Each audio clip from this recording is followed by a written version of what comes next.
In this video, I'm going to look at how to use this clarity style of sharpening.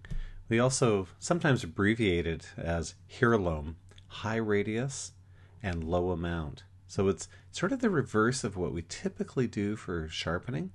We're going to use it to add some additional interest to this image that we already looked at in the very first assignment. So my samplers are up here in the roof for the highlight, midtone over here, and shadow down here. I've set a warm highlight for my highlight eyedropper over here in curves. So I've got that selected. Let's just go click on the image for the highlight. So that fixes up my highlight. I'm going to go choose my shadow sampler and click down here in the road, set that to 10, and I'll take my midtone sampler, which I have set neutral, and click over here on the sidewalk. So my image is corrected. It's looking pretty decent at this point. A couple things to keep in mind is, of course, our subject is the building. So how can we enhance this even further to make this stand out and help direct our viewers' attention to this part of the image? So I'm going to select both layers in my layers panel. And what I've done here is I clicked on the curves and I held the shift key down and clicked on the background layer. I'm going to go up here to the layer drop-down menu and choose Smart Objects and convert to a smart object.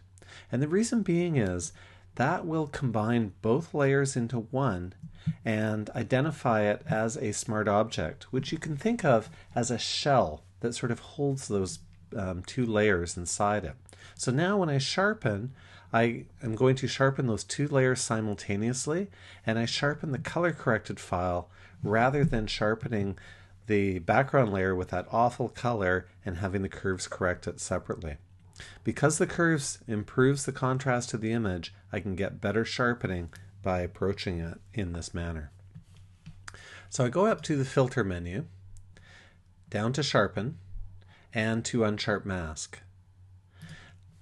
The nice thing about HIRALOAM style sharpening is these settings for the amount and the radius, they're really not overly important. It's not, it doesn't need to be as precise as when we're doing our regular style of sharpening. So looking at the effect that I'm getting here, I'm going to increase the amount a little bit to 40, make the effect a bit stronger, and take my radius up to 40 as well. And I can see a little stronger effect on the building. I'm not going to worry about the threshold because the image isn't overly noisy. So I click OK, and really important here to look at what Photoshop creates. Here's our smart object on top. That has the original background layer and the curves sort of encased inside that shell, and when we apply the unsharp mask filter, it gets applied to that smart object. And by double clicking on the word unsharp mask, that will bring up the filter dialog box, and I can change these settings if I choose. I'm fine with those settings. What I want to look at right now is this layer mask that I have right down here. And this layer mask right now being white is showing the full effect of the filter everywhere in the image. What I'm going to do is flip it around to black so all my sharpening is hidden. And that can be done by clicking on Image, Adjustments, and Invert. So you'll notice this kind of sounds like the inverse command under the Select menu, but I'm not dealing with a selection. This is inverting color, which makes my mask black. Now, when I paint with white, I can selectively show the effect. So I'll pick a brush, selectively show the effect of my sharpening wherever I choose. So I'm going to create a big soft brush. I want this to be a fast process. I have my opacity set to 100, which means I will paint fully with white and the complete effect of my sharpening will show right away.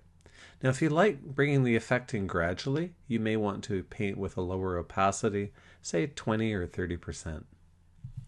So I start painting over my building, and you can see there's that HIRALOAM style sharpening coming in. And you'll notice I don't spend a lot of time painting. In fact, I'm done.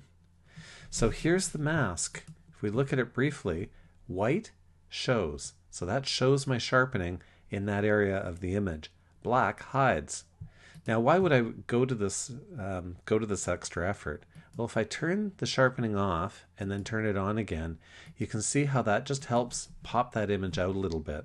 Now, some people might find that this is a bit strong on the building, so I would go down here to my options for that smart filter, and I would double click on it to bring up my blending options.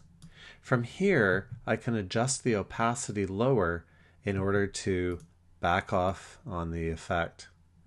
So maybe something more like 67% is more appropriate. The other thing I'll do while I'm here, just change your blending mode to luminosity so you don't get any artificial color being brought in as part of the sharpening process.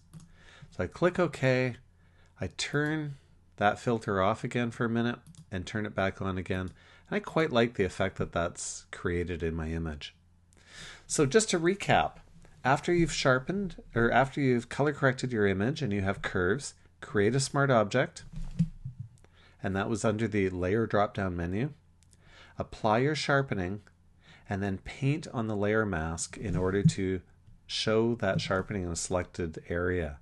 Now when you do that, make sure you click once on that layer mask before you start painting, so you actually paint on the layer mask and you don't try to paint on the image. Now this image should still be sharpened conventionally. I can't just add that to my smart filter here because of the layer mask. So I would actually have to either flatten this image, and I could go up here to the layer menu and I could go down to flatten, or I could create a new smart object which would have all that sort of encased inside it and then sharpen the overall effect. So it's a little bit of fancy footwork. However, the result can be really effective for some images, and it just gives it that extra pop that will make your work stand out.